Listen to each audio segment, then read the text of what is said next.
Welcome to Storytime with Sugar. Today we're reading Hattie and Hudson.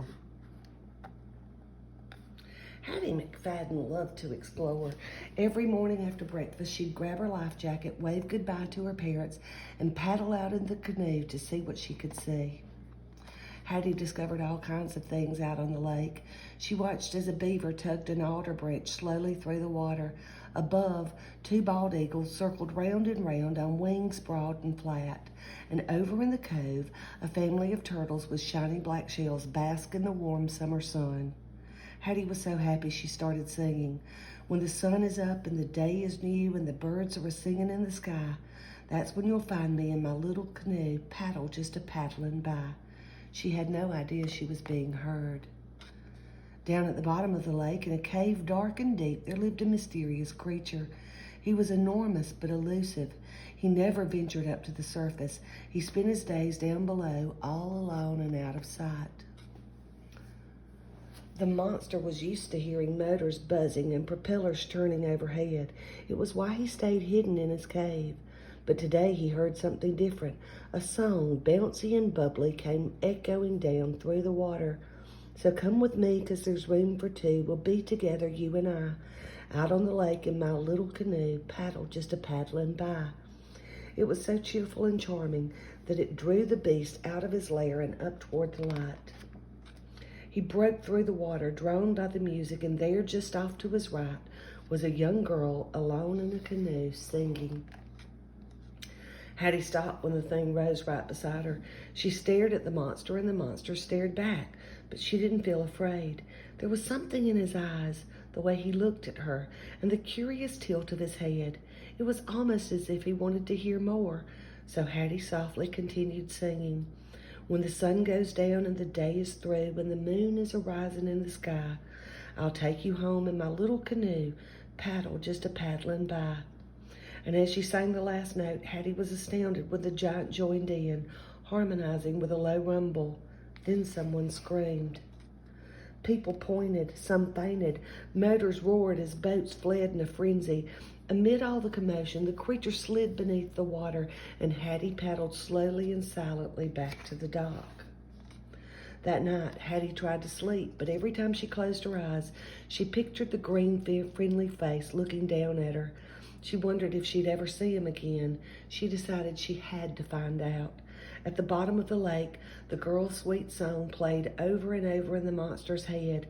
He wondered if he'd ever see her again. He decided he had to find out. Hattie paddled the canoe quietly through the darkness. She stopped, waited, and looked down into the rippling water. Suddenly, a massive black shape emerged from the depths. Two glowing eyes grew brighter and brighter as the shape drew closer and closer. Slowly, the gigantic head emerged from the water. It glistened in the moonlight. For a moment or two, the monster and the girl simply stared at each other. Then Hattie broke the silence. "Hi, I'm Hattie," she said. "The girl you met this morning? I was really hoping I'd see you again. What's your name?" The monster cocked his head. "You do have a name, don't you?" The monster raised his eyebrows and cocked his head even more. Maybe you don't," Hattie said. "Well, you kind of remind me of my uncle's dog, Hudson. Maybe I should call you Hudson. Do you like that name, Hudson?" The monster slowly smiled. "Good, I like it too," she said. "It fits you. Hello, Hudson." And just like that, they became fast friends. The little girl and the huge monster splashed and played in the silvery moonlight until Hattie realized it was time to head home. As she climbed into the canoe, she turned around smiling and said, "Hey, Hudson, let's meet again tomorrow night, okay?" Hudson nodded eagerly and smiled back. The next afternoon, there was a meeting at the town hall. Everyone was yelling, suggesting ways to get rid of what they called the deadly beast. If only they knew him, Hattie thought. She tried to say something, but she was interrupted. She tried again, but no one heard her. She tried several times to speak. Finally, she gave up. When the meeting was over, Hattie walked home with her dad. She felt a little sick. Hattie snuck out again that night to be with Hudson, but when they met, she didn't feel much like playing. The townspeople saw you yesterday, she explained. Everybody thinks you're dangerous. Tomorrow they're coming to catch you and take you away.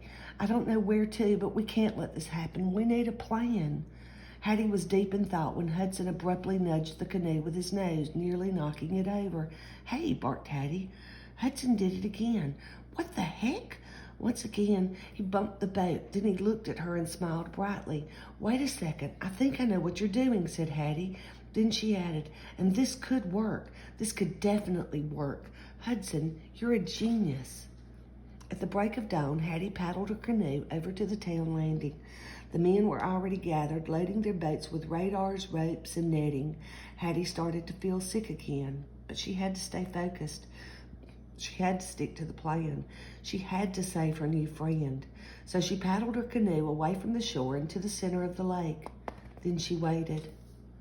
Now it was Hudson's turn. He swam up to Hattie. He carefully bumped the bottom of the canoe. It flipped over easily, tossing Hattie as planned into the water. Hattie flailed her arms. She splashed the water. She pretended to be in serious peril. The men on the landing sprang into action. Hang on, someone hollered. We're on our way. The boats were coming quickly, but Hattie waited and waited until they were in perfect position. Then she signaled to Hudson. The people stared in complete stunned silence as Hudson slowly swam past. When he reached the landing, he gently lowered his head so Hattie could slide off. Now it was Hattie's turn to hold a meeting. This is Hudson, she said bravely. He's a friend of mine.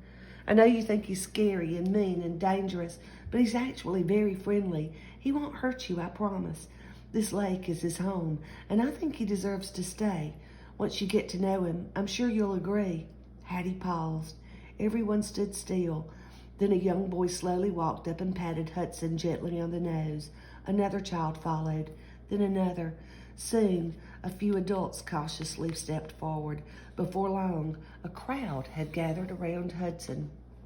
It took some convincing, but eventually everyone welcomed the idea of having Hudson around.